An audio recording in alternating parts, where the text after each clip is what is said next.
The year was 2347. Earth was not free anymore. Aliens called the Valdrin had taken control of the planet 70 years ago. They came from far away in space with big ships and powerful weapons. The humans tried to fight back, but the Valdrin were too strong. So the leaders of Earth made a choice. They decided to give up instead of watching everyone die. Now humans worked for the Valdrin. They mined rocks in space. They built things the aliens wanted. They kept quiet and did what they were told. The Valdrin did not care about human feelings or dreams. They only cared about getting resources from Earth and the solar system. Daniel Harper was a captain on a mining station called Horizon's Edge. The station floated in the asteroid belt between Mars and Jupiter. Daniel was 42 years old. He had dark hair with some gray in it. His face showed lines from years of worry and hard work. Daniel stood by a big window and watched ships carry metal away. The metal went to Valdrin worlds far from Earth. His grandmother used to tell him stories about the old days. Back then, humans flew their own ships wherever they wanted. They explored space freely. They were proud and independent. A woman walked up next to Daniel. Her name was Claire Mason, and she worked as his second-in-command. Claire had short brown hair and tired eyes. She looked at the ships too. "Another shipment is leaving," she said. "That is the third one this week."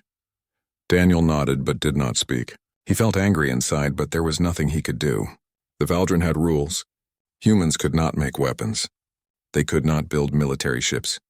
They could not even learn certain types of science. The aliens controlled everything. On Earth, in a city that used to be called Washington, a woman named Lisa Bennett worked in an underground room. The room was full of old books and computer files. Lisa was 35 years old with red hair and green eyes. Her job was to organize old military papers. At least that was what the Valdrin thought she was doing. Really, Lisa was part of a secret group called the Remembrance. This group saved information about human history and technology. They kept records of how humans used to fight and build and think. The Valdrin tried to make humans forget their past, but the Remembrance would not let that happen. "We cannot forget who we were," Lisa's teacher had told her years ago. "Someday we will need to remember how to be strong again." Lisa believed those words. She worked carefully every day, copying files and hiding them. She sent messages to other members of the Remembrance using secret codes. They were all waiting. They did not know what they were waiting for, but they knew something had to change. The Valdrin let humans have their own governor. His name was Richard Cole. He was an old man with white hair and a sad face. Richard gave speeches and signed papers, but everyone knew he had no real power. The Valdrin watched everything he did. If he tried to help humans too much, they would remove him or worse. But not all humans had given up. In laboratories on Mars, a scientist named Helen Price asked dangerous questions. She tried to learn things the Valdrin did not want humans to know.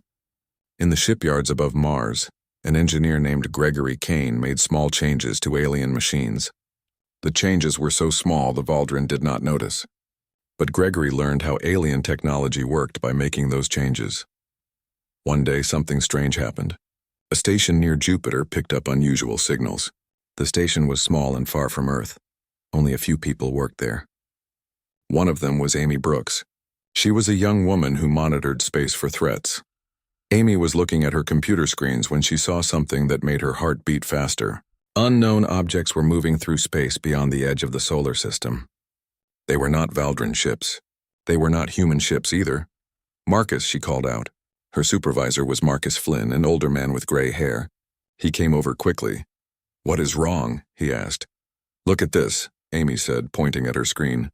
"There is something out there. Multiple objects. They are moving fast. The energy readings are different from anything we have seen before." Marcus studied the data carefully. His eyes grew wide. "That is not Valdrin technology," he said quietly. "Someone else is coming." They sent the information through secret channels to the Remembrance. Within hours, Lisa Bennett received it. Within days, the news spread to resistance groups across the solar system. This was big news. For 70 years, humans thought the Valdrin were the only major alien power nearby. Now they learned there were others. Back on Horizon's Edge, Daniel received a secret message. It came from an old friend who was also part of the Remembrance. The message was short. "New players entering the game." The Valdrin looked worried. "Watch for opportunities." Daniel read the message 3 times. For the first time in many years, he felt hope. If the Valdrin were worried, that meant they were not all-powerful. If they could be worried, they could be beaten. "What are you thinking about?" Claire asked. She noticed the change in his expression. Daniel looked at her carefully. Claire was loyal and brave. He trusted her. "I think," he said slowly, "that the silence might be ending soon." Across human space, others got the same news. The Remembrance became active. They checked old weapon storage places that had been hidden for decades. Engineers looked at old designs for warships. Scientists reviewed forbidden research. Everyone started preparing for something, though they did not know exactly what. The Valdrin were indeed worried. The approaching ships belonged to another alien empire called the Krell Dominion. The Krell were warriors who conquered other species. They had heard about this solar system and its resources. Now they were coming to take it. The Valdrin commander in charge of Earth's sector was named Zekthar. He was a tall alien with blue skin and 4 arms. Zekthar had been in charge for 10 years. Everything had been easy during that time. The humans obeyed. They worked hard. They caused no problems. Now Zekthar had to prepare for war with the Krell. He ordered more ships to come to the solar system. He made his soldiers ready for battle. He increased security everywhere. But he made one big mistake. He assumed the humans would stay quiet no matter what happened. After all, they had been quiet for 70 years. Zekthar did not notice the way humans looked at his ships differently now. He did not see the small changes in their behavior. He did not understand that 70 years of forced silence had not destroyed the human spirit. It had only compressed it, like a spring pushed down and held in place. When a spring is released after being compressed for a long time, it explodes with great force. The Valdrin were about to learn this lesson. The humans had been quiet for 3 generations. But quiet people are not always weak people. Sometimes quiet people are just waiting for the right moment. That moment was coming soon. The Krell fleet moved closer to the solar system every day. The Valdrin prepared their defenses, and in the spaces between the Valdrin and the approaching threat, humanity began to stir. The cage door was still locked, but the prisoners were getting ready. They had been silent for so long. Now they were about to roar. The Krell fleet arrived like a thunderstorm. Their ships came out of faster-than-light travel at the edge of the solar system. There were hundreds of them. Each ship was massive and covered with weapons.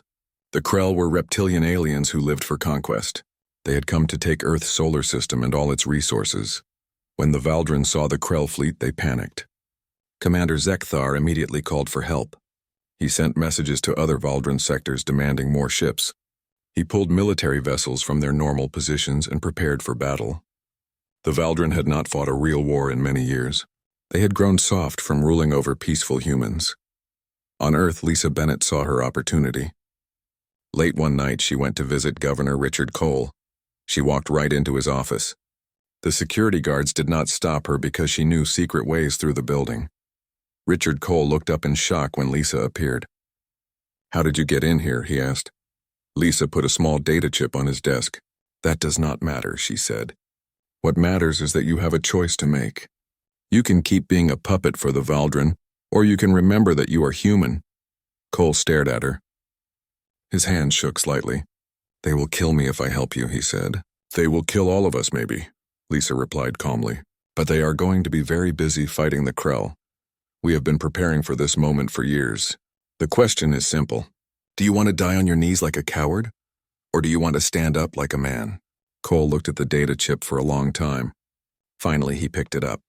"What do you need me to do?" he asked. Similar conversations happened all over human space. The Remembrance contacted everyone they trusted. They activated secret communication networks. They called in favors from people they had helped over the years. Their response was amazing. Turns out that 70 years of anger and frustration had created a lot of motivation. On Horizon's Edge, Daniel Harper called a secret meeting. He only invited people he absolutely trusted. 23 people came, including Claire Mason. They met in a storage room where the Valdrin did not have cameras.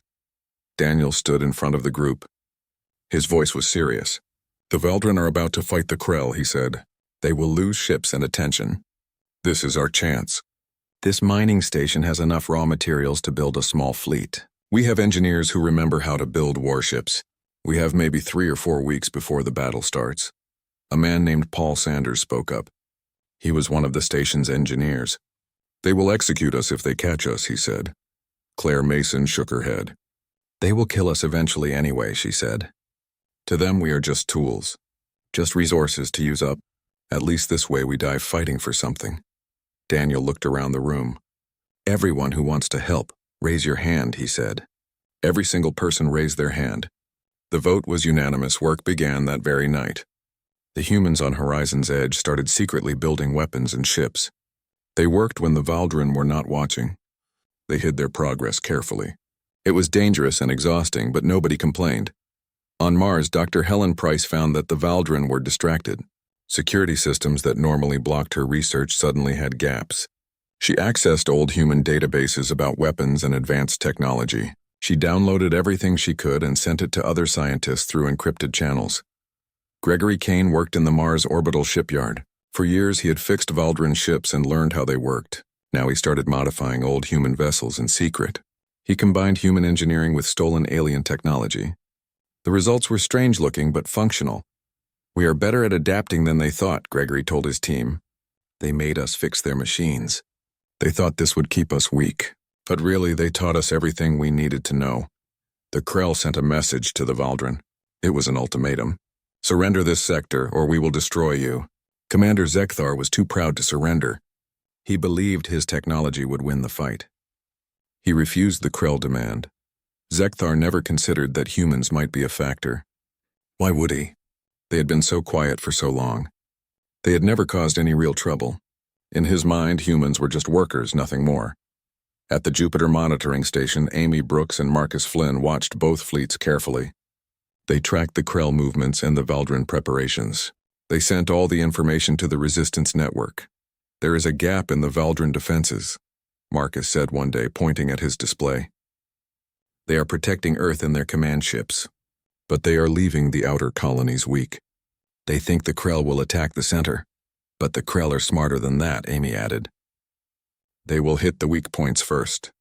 When the Valdrin move to defend those areas, there will be chaos everywhere, and chaos is what we need, Marcus said with a smile. Lisa coordinated everything from Earth. Governor Cole helped by giving the Valdrin false information. He delayed their orders. He used his position to give the Resistance extra time. He knew he was probably going to die, but he did not care anymore. I am a dead man no matter what happens, he told Lisa. I might as well be a dead man who did something meaningful. Weapons that had been hidden for decades came out of storage. They were old but still worked. Defense satellites that had been shut down were secretly reactivated. Automated systems came back online. Humanity was getting ready. On Horizon's Edge, Daniel watched the first new human warship rise from the construction bay. It was ugly. Parts of it were human technology. Parts of it were stolen Valdrin equipment. It looked like it was held together with hope and prayers. They named it Defiance. She will not win any beauty contests, Claire said as they looked at the ship. No, Daniel agreed, but she will fly, and she will fight. That is all that matters. All over the solar system, similar ships were being built. Some were just cargo haulers with guns attached. Others were rebuilt warships from before the occupation. They were not pretty or perfect, but they were something. After 70 years, humans had warships again. The crews who would fly these ships were not professional soldiers. Most had never fought before, but they were determined. They were tired of being quiet. They were tired of being slaves. They wanted to be free again, even if freedom cost them their lives. The Krell fleet moved closer. The Valdrin fleet prepared to intercept them, and in the space between these two great powers, humanity held its breath. The humans had been prisoners for so long. Now the cage door was about to open. What would happen next, nobody knew. But everyone was ready to find out. Daniel stood on the bridge of Defiance and looked at his crew. They were scared but brave. All ships, he said into his communicator. This is Captain Harper. Get ready. When the shooting starts, we move. For the first time in 70 years, humanity is going to fight back. Across the communication network, other captains responded. Ready, they said one after another. We are ready. The battle started near Mars. The Krell attacked 3 Valdrin outposts at the same time. The attacks were fast and brutal. Before the Valdrin could react, all 3 outposts were destroyed. Commander Zekthar immediately pulled ships from Earth to defend Mars. This was exactly what humanity had been waiting for. "All ships, listen," Daniel Harper said on the human communication channel. "This is Captain Harper on Defiance. The cage door is open. It is time to fly." From hidden places all over the solar system, human ships emerged. They were outnumbered badly. Their weapons were not as powerful as alien weapons. Their crews had never worked together before. But they had two advantages. They were desperate, and they knew the local space better than anyone. Gregory Kane piloted a ship called Rising Phoenix. He led a small group of vessels away from Mars. They did not attack the big alien fleets directly. Instead, they hit supply ships, communication stations, and small patrol craft. Humanity was not trying to win the war. They were trying to survive and stay free while the aliens fought each other. "Remember," Gregory told his crews, "we are not heroes. We are survivors. Hit fast, hit smart, and get away quickly." On Earth, the real revolution began. With most Valdrin forces in space fighting the Krell, Lisa Bennett gave the signal. Resistance groups all over the planet attacked at the same time. They did not attack military bases, which would have been suicide. Instead, they took over control centers, communication networks, and government buildings. Within hours, the Valdrin lost control of Earth's surface. The few alien soldiers left on the planet found themselves surrounded by angry humans. They tried to call for help, but the communication systems were down. They were isolated and alone. Governor Richard Cole made a broadcast that reached every human on Earth. He stood in what used to be the Valdrin Administrative Building. Now it was in human hands again. "For 70 years, Cole said, we told ourselves that being quiet was being smart. We said that obeying was surviving. Today we find out if we were right or if we were just afraid. The Valdrin are fighting for their empire. The Krell are fighting for conquest. We are fighting for something simpler. We are fighting for freedom. Win or lose, history will remember that we stood up." The response from the human population was immediate. People in cities that had been quiet for decades suddenly rose up. They took control of transportation, power plants, and factories. It was not perfect or organized, but it was happening. Humanity was rebelling. In space, the battle between Krell and Valdrin got worse. Both sides had expected an easy fight. Instead, they found themselves in a bloody war. Ships exploded. Debris filled the space between planets. Neither side noticed the small human vessels moving through the chaos, carefully picking their targets. Daniel led Defiance and several other ships in a raid on a Valdrin supply depot. They stole weapons, fuel, and most importantly, computer codes for Valdrin systems. As they left, Daniel activated the depot's self-destruct sequence. It would explode in an hour, whoever arrived there next. "This is insane," Claire said from her position at the weapons console. A Valdrin missile had just barely missed them. "We are going to die out here." "Probably," Daniel agreed, but he was smiling. "But not today. And every day we survive is a day we are free." On Mars, Dr. Helen Price made an incredible discovery. She found old files that explained how the Valdrin had conquered Earth 70 years ago. They had not won through superior ships or weapons. They had used a computer virus. The virus had shut down all of Earth's defense systems before the invasion began. And Helen had found the virus code. "Lisa," Helen said over an encrypted channel, "I am sending you something important. Get it to every programmer we have. If we can change this virus, we can use it against the Valdrin." Lisa understood immediately. She gathered the best computer experts humanity had. They worked for hours, barely stopping to eat or sleep. They studied the alien code and figured out how to modify it. They could not beat Valdrin ships in direct combat, but maybe they could make those ships malfunction. Meanwhile, the Krell fleet pushed deeper into the solar system. They had lost ships, but they kept coming. Commander Zekthar made a desperate decision. He threatened to destroy Earth if the Krell came any closer. It was a bluff because dead slaves were worthless, but he hoped it would work. Zekthar sent the threat and waited for a response. But instead of hearing from the Krell or from Earth, he heard nothing. His communication systems showed they were working, but nobody was answering. Then his tactical displays started showing errors. Ships reported that their navigation was failing. Weapons locked up randomly. The modified virus had been deployed. It was not perfect because human programmers had only hours to work with alien code, but it was effective enough. The Valdrin fleet started experiencing technical failures at the worst possible time. Gregory saw what was happening. "All ships," he called out. "The Valdrin fleet is in trouble. Attack now while they are confused." The human fleet attacked with everything they had.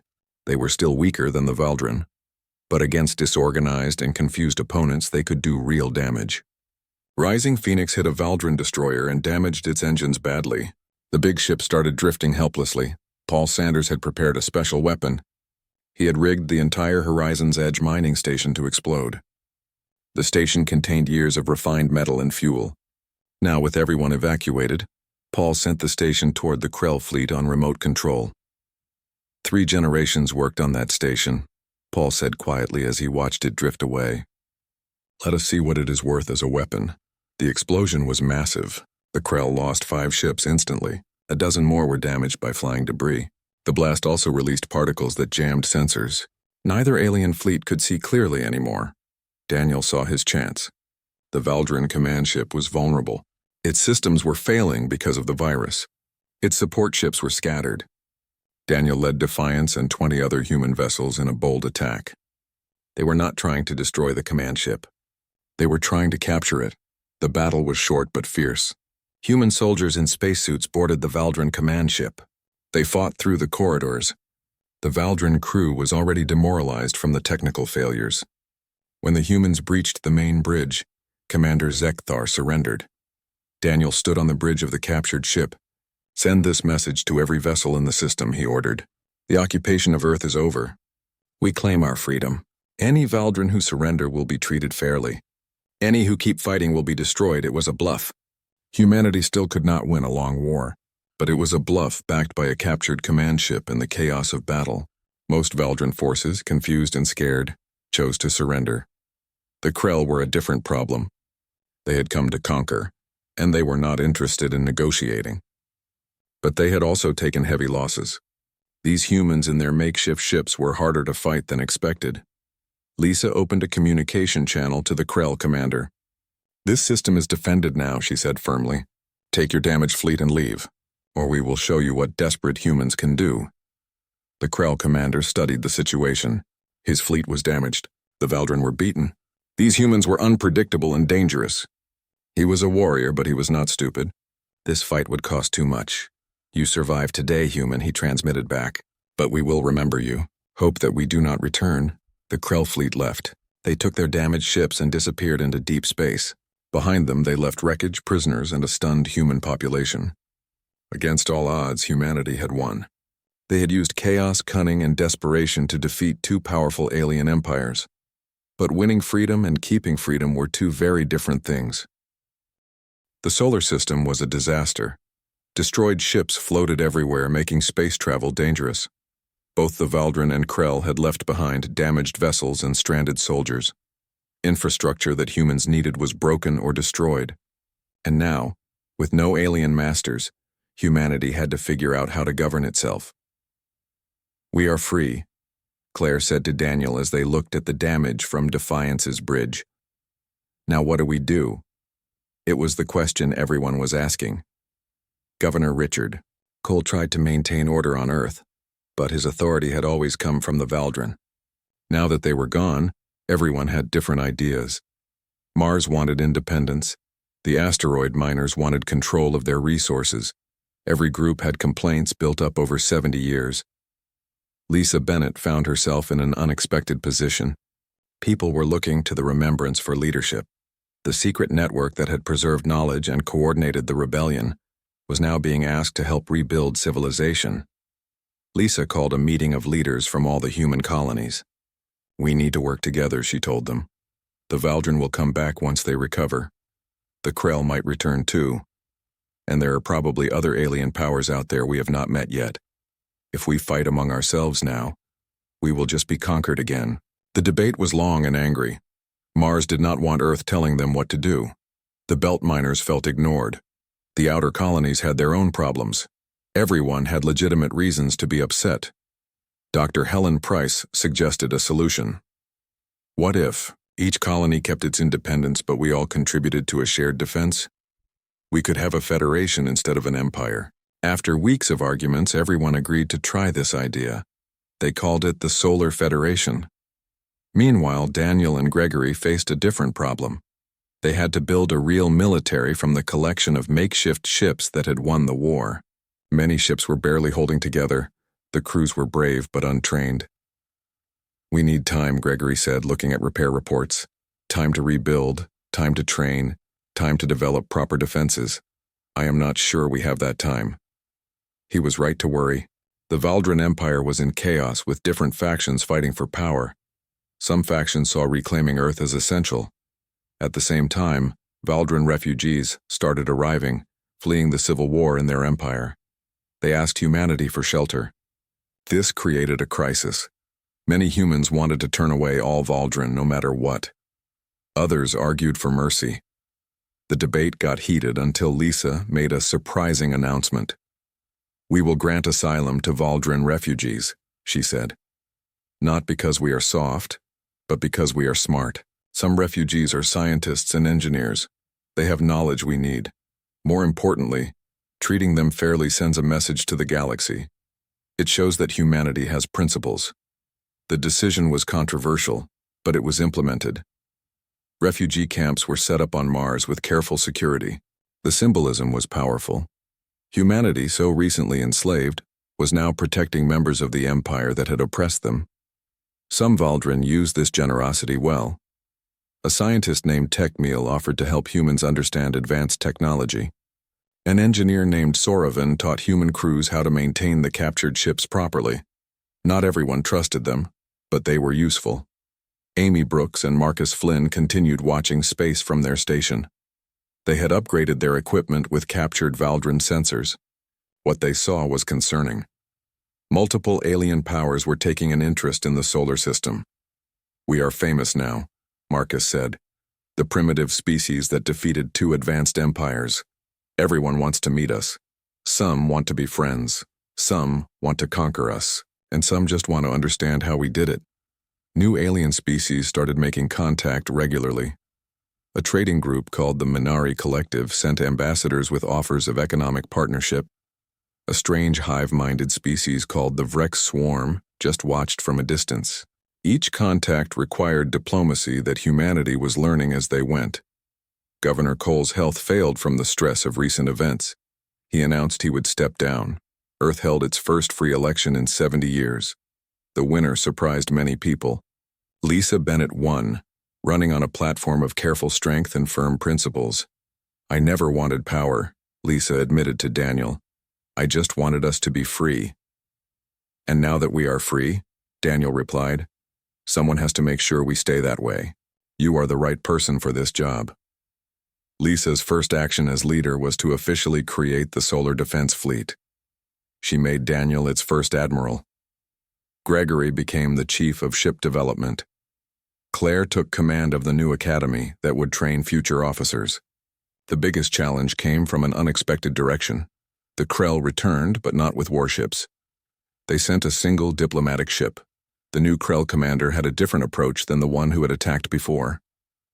"Humanity has proven itself worthy of respect," the Krell diplomat said. "The Dominion wishes to propose an alliance. We have common enemies. Your creativity combined with our strength could be powerful." It was tempting. The Krell offered advanced technology, military protection, and powerful allies. But Lisa remembered the lessons of the Valdrin occupation. She consulted many advisors, including Techmeal. Alliances with the Krell always favor the Krell. Techmeal warned quietly. They respect strength, but they will dominate if you show weakness.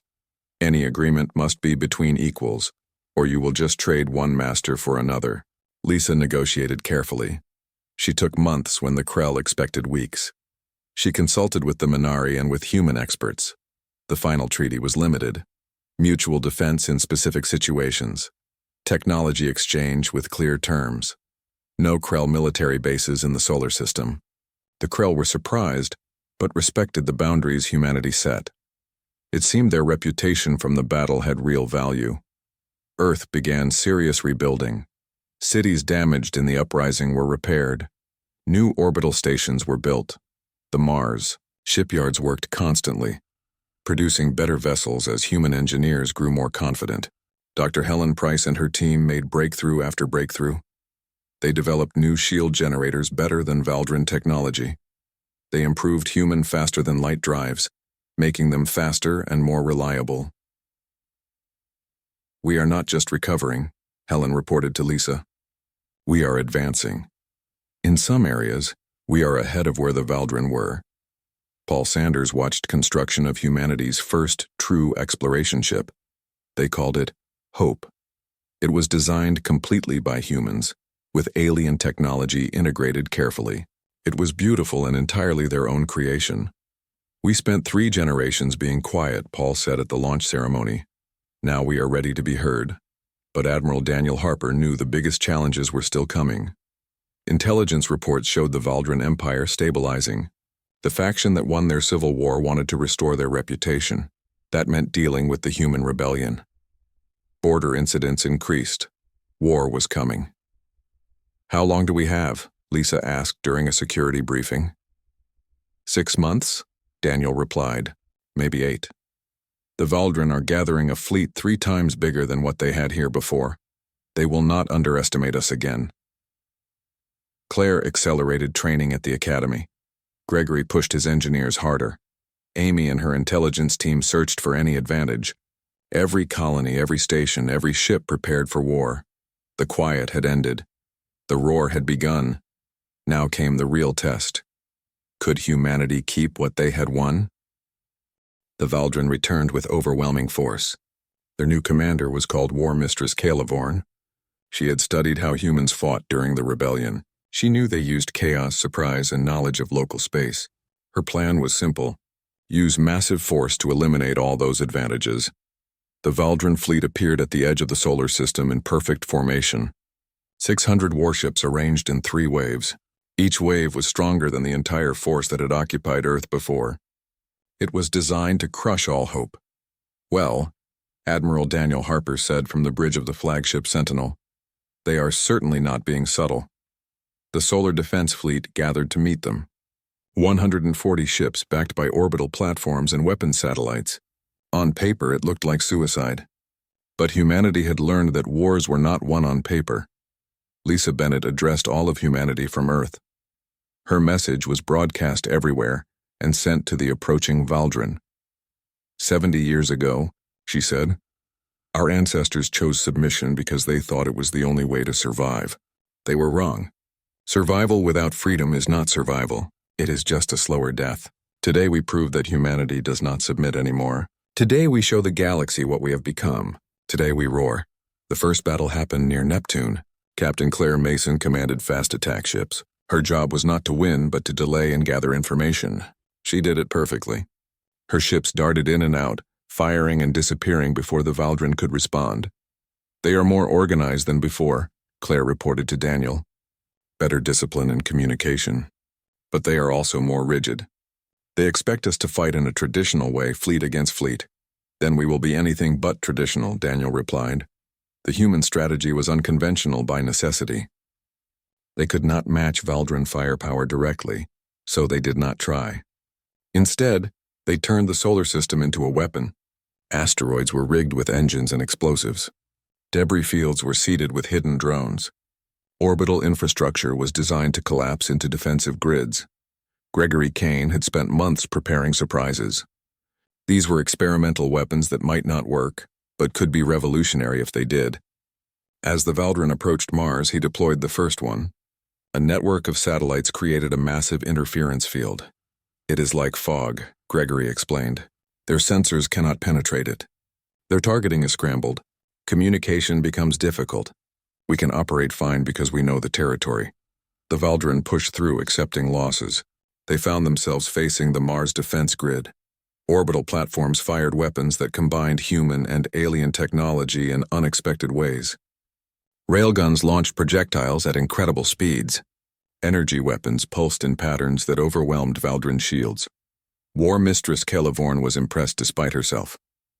The humans had learned fast, but she had numbers and experience. She ordered her second wave forward, concentrating fire on the platforms. This was what Daniel had been waiting for. While the Valdrin focused on fixed defenses, mobile human fleets attacked their flanks and rear. Rising Phoenix led a squadron that crippled 3 Valdrin cruisers quickly before escaping. Other human ships followed similar tactics. On Earth, Dr. Helen Price activated her greatest work, a planetary defense system unlike anything in the galaxy. Satellites in orbit created interlocking shield generators. They were not strong enough to stop everything, but they could deflect initial strikes. More importantly, the system repaired itself automatically. They would have to destroy every satellite at once, Helen explained to Lisa. Otherwise, the system just fixes itself. It will buy us time. Time was the real resource. Every hour the Valdren spent fighting here was an hour they were not conquering elsewhere. Every ship they lost was unavailable for other battles, and other powers were watching. The Krell, the Minari, and species humanity had not met yet. The Minari collective made a surprising move. Their trading ships accidentally blocked several key approach routes to Earth. It was not military help. The Minari stayed neutral, but it was useful obstruction. The Krell were more direct. A Krell battle group appeared to observe. The message was clear. If the Valdren won, the Krell would accept it. But if humanity held their own, the Krell might help more substantially. War Mistress Kalivorn realized she was not just fighting humans. She was fighting politics. Every day the battle continued. The Valdren Empire looked weaker. Every clever human tactic eroded their reputation. She needed a decisive victory soon. She ordered her third wave to commit fully. A massive assault aimed directly at Earth. The Valdren fleet surged forward, overwhelming human lines through sheer numbers. Ships burned. Platforms fell. The defenders retreated slowly. Daniel made a crucial decision. Instead of trying to stop the advance, he let them come. He channeled their approach into specific routes while human ships retreated in apparent panic. The Valdren took the bait and pushed forward aggressively. They realized too late they were heading into a trap. Amy Brooks had spent months preparing a field of debris and hidden drones.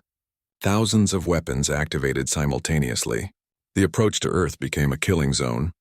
The Valdren lost 60 ships in the first minute, including 2 command vessels. Now, Daniel ordered. The retreating human fleet reversed course and attacked the disorganized Valdren from all angles. Claire led a daring strike at War Mistress Kalivorn's flagship. Her ships were outnumbered but faster. They punched through the defensive screen and delivered boarding pods with the best human soldiers. The fight inside the flagship was brutal. Human soldiers in advanced suits fought with a ferocity that shocked the Valdren. They were not trying to capture the ship. They were trying to cripple its systems. Commander Jake Peterson led the assault team to the main computer core. He did not try to take it intact. He set explosives that destroyed it completely. The explosion knocked out communication for the entire Valdren fleet, just as Daniel launched his counterattack. Without coordination, the Valdren fleet became individual ships fighting alone. Human forces, using preset plans and local decisions, turned the battle into chaos where they excelled. Gregory unleashed his final surprise. A weapon based on Valdren technology but modified in ways no Valdren engineer would consider. It created power failures in Valdren ships, forcing them to choose between weapons, engines, or shields, never all three. It is beautifully ironic, Gregory said, watching it work. We learned it from them, improved it, and now we use it against them. That is humanity. The tide turned. The Valdren fleet that came to restore imperial authority found itself fighting for survival. War Mistress Kalivorn, rescued from her crippled flagship, ordered a retreat. It was bitter, but she recognized defeat. The Valdren withdrew, leaving wreckage, prisoners, and shattered pride. Humanity had defended their freedom against the full might of an empire and won. But Daniel knew the cost. 60 human ships destroyed, thousands dead, infrastructure damaged everywhere. Freedom was kept, but the price was high. Lisa addressed humanity again, this time with sober determination. We have won a great victory, she said. But let us be clear, we are not safe. We are not secure. We are simply free and determined to stay that way. The galaxy knows humanity will fight for its freedom. Some will respect that. Others will see it as a challenge. Our work is just beginning. In the following months, the solar system transformed. The Minari formalized trade agreements. The Krell offered a genuine mutual defense treaty. Other species sent diplomats curious about the humans who had twice defied expectations. The Valdren Empire, humiliated by 2 defeats, turned inward. Some wanted another attempt at reconquest. Others pushed for acceptance and focus on other problems. The debate consumed their government for years, giving humanity peace. Earth and its colonies rebuilt stronger. The solar defense fleet expanded in sophistication. Dr. Helen Price continued making breakthroughs. New colonies were founded by free people choosing their destiny. Admiral Daniel Harper retired from command to train new officers. He always ended his lessons the same way. We were quiet for 3 generations and learned silence does not buy safety. We roared for 1 generation and won our freedom. But staying free requires something harder. Constant vigilance, continuous improvement, and wisdom to know when to fight and when to negotiate. The quiet was over. The roar had been heard across the galaxy. Now came the harder part. Proving that freedom once won could be kept through strength, wisdom, and the determination never to submit again. 5 years passed after the second victory over the Valdrin. Humanity had changed in ways both visible and invisible. The solar system was no longer just a collection of mining stations and conquered colonies. It had become something new, something free. Claire Mason stood on the bridge of her flagship, the Liberty. She was an admiral now, the youngest in solar defense fleet history. Her hair had more gray in it than before, and her eyes carried the weight of command. She looked at Earth through the viewport and smiled. The planet below was thriving. New cities had been built. Old ones had been repaired and expanded. Orbital stations surrounded the planet like protective jewels. The scars of war were still visible, but they were healing. Admiral, a young officer said, approaching Claire. "We have incoming vessels. They are transmitting Minari identification codes." "Good," Claire replied. "They are early for the trade conference. Send them the usual greetings and guide them to the diplomatic station." The Minari had become humanity's closest allies. Trade between the 2 civilizations had enriched both. More importantly, the friendship showed other species that humans could be trusted partners, not just desperate fighters. On Mars, Gregory Kane walked through the massive shipyard he now directed. Ships of all sizes filled the construction bays. Some were defense vessels. Others were exploration ships. A few were completely new designs that combined the best of human creativity and alien technology. A young engineer named Sophie Brooks ran up to him. She was Amy's daughter, born after the war. Sophie had never known life under occupation. To her, freedom was normal. "Director Kane," Sophie said excitedly, "the prototype passed all its tests. The new engine design works perfectly. We can reach speeds 15% faster than current models." Gregory smiled. "Excellent work. That is what I like to hear. When you are done celebrating, start thinking about the next improvement. We never stop innovating." Back on Earth, in the capital city of New Washington, Lisa Bennett prepared for another day of leadership. She was older now, moving slower, but her mind was still sharp. The years of leading humanity through its rebirth had been exhausting, but rewarding. Her office walls were covered with images, pictures of the old Earth under occupation, photos from the rebellion, images of the new Earth rising from the ashes. Each picture told part of humanity's story. A knock on the door interrupted her thoughts. "Come in," she called. Daniel Harper entered. He walked with a slight limp now, a souvenir from the final battle with the Valdrin, but his eyes were still bright and his smile was genuine. "How are the new cadets?" Lisa asked. Daniel sat down with a satisfied sigh. "Brilliant," he said. "Every generation seems smarter than the last. These kids have grown up free. They do not carry the fear we had. They are confident, creative, and fearless." "That is good," Lisa said. "But I hope they also learn caution. Freedom is fragile." "I make sure they understand that," Daniel assured her. "Every cadet learns our history. They know what we lost and what we won. They will not take freedom for granted." They talked about other matters. The new colony being established near Saturn, the upcoming cultural exchange with 3 alien civilizations, the possibility of sending an expedition beyond the solar system to explore truly unknown space. Eventually, their conversation turned to old friends. Paul Sanders had retired to a peaceful life on Mars with his family. Amy Brooks and Marcus Flynn still ran the monitoring station near Jupiter, though it was much larger and more advanced now. Helen Price had become the most respected scientist in human space, her discoveries changing everything from medicine to engineering. "And the Valdrin?" Daniel asked. "Any news?" Lisa nodded. "Their empire is stable now. A new faction controls it, one that is more pragmatic. They sent ambassadors last month with a formal offer. They want to establish diplomatic relations, not as masters and subjects, but as equals." "What did you tell them?" Daniel asked. I told them we would consider it, Lisa said. But there are conditions. Full recognition of our independence. Reparations for the occupation years. And most importantly, they must acknowledge what they did was wrong. Daniel nodded approvingly. Some of our people will not like any contact with the Valdrin, even diplomatic. I know, Lisa said, but holding grudges forever helps no one. If they truly want peace, we should give them a chance to prove it. We will be cautious, but we will not be closed-minded. That evening, a ceremony was held at the Monument of Remembrance. It stood in the center of New Washington, a tall structure of metal and stone. Names were carved into its surface. Thousands of names. Every person who died fighting for humanity's freedom. People gathered for the annual commemoration. Families of the fallen, veterans of the rebellion, young people who wanted to honor those who gave them freedom. The crowd was large and quiet, respectful. Lisa gave a short speech. She spoke about sacrifice and courage. She reminded everyone that freedom required constant effort to maintain.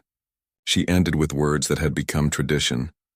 We were quiet for 3 generations, Lisa said, her voice carrying across the crowd.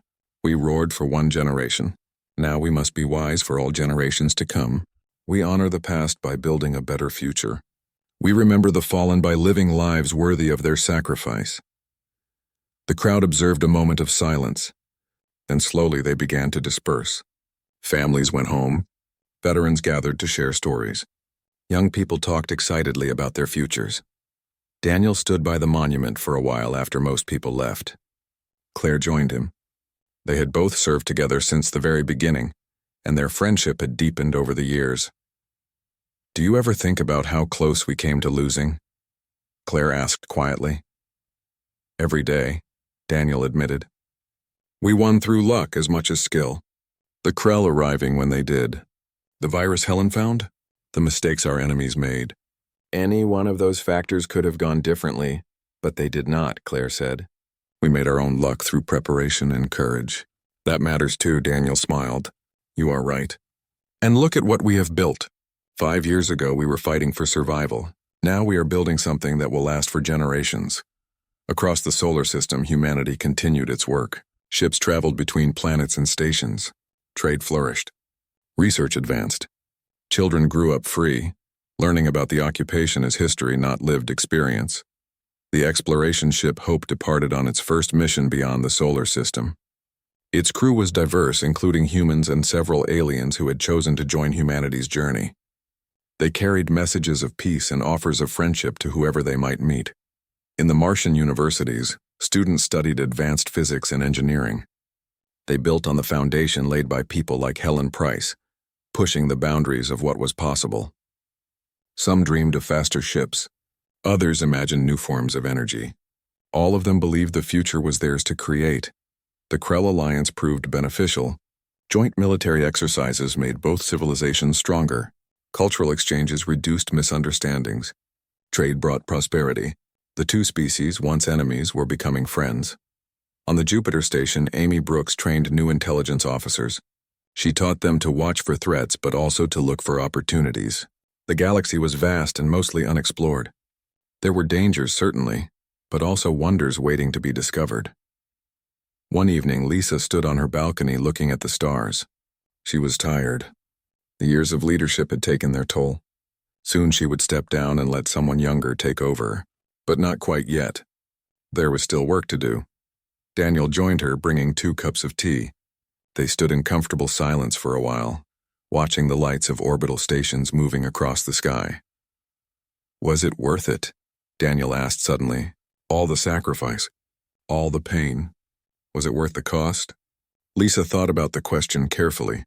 She thought about the friends they had lost, the families torn apart, the years of suffering under occupation, but she also thought about the children growing up free, the ships exploring the stars, the future humanity was building.